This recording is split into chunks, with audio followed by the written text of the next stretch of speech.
எழுந்தது. எல்லாரும் எதுக்கு இருக்கோம்னா, இன்னும் ஒரு சில மாதங்கள்ல நம்மளுக்கு சட்டமன்ற தேர்தல் வரப்போகுது. அந்த சட்டமன்ற தேர்தலில் நம்மளை யார் ஆட்சி செய்யணும் அப்படின்னு நம்ம தேர்ந்தெடுக்கணும்.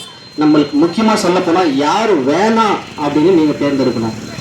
இவ்வளோ நாளாக கிட்டத்தட்ட ஒரு 4.25 வருஷமா ஆட்சி செய்கிற திமுக உங்களுக்கு தேவையா இல்லையா அப்படின்னு நீங்கள் கவனமாக சிந்திச்சு வாக்களிக்கணும் மக்களே. இந்த 4.5 வருஷமா இவங்க செய்த சாதனை இருக்குன்னு பார்த்தீங்கன்னா, எல்லாரும் ஆல்ரெடி சொல்லிட்டாங்க.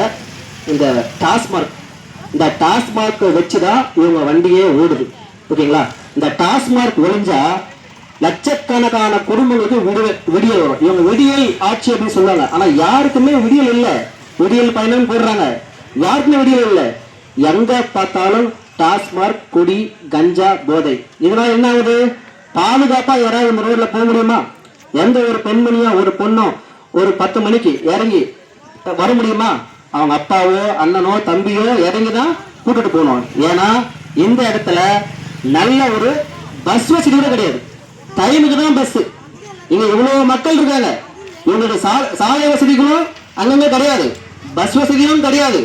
இங்க தொழில்பேட்டை இருக்கு, இது வந்து இண்டஸ்ட்ரியல் எஸ்டேட் பக்கத்துல இருக்கு. யாராவது வேலைக்கு போகணும், குறிப்பா பெண்கள் வேலைக்கு போகணும், கல்லூரிக்கு போகணும், இல்ல பள்ளிக்கு போகணும் அப்படின்னா அந்த டைமுக்கு பஸ் இல்லைன்னா யாரையாச்சும் நம்பிதான் இருக்கும், யாராவது கூட்டிட்டு போய் விடணும். இந்த பகுதி மக்களின் நீண்ட நாள் கோரிக்கை. ஒரு 4.5 வருஷமா ஆட்சி செஞ்சாங்க. இங்க இருக்கிற ஒரு டிஎன்கே கவுன்சிலரோ, இங்க இருக்கிற ஒரு எம்எல்ஏவோ எம்பியோ யாராவது வந்து இங்க தொங்கி பார்த்திருக்காங்களா? ஓட்டு கேட்க மட்டும் வருவாங்க. ஆனா மக்கள் கோரிக்கை எதுவுமே கேட்க யாரும் வர மாட்டாங்க.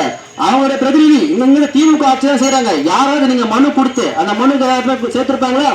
யாரும் சேர்க்க மாட்டாங்க. அதுக்கு என்ன காரணம்? அவங்க வருவாங்க, அவங்க தேவையான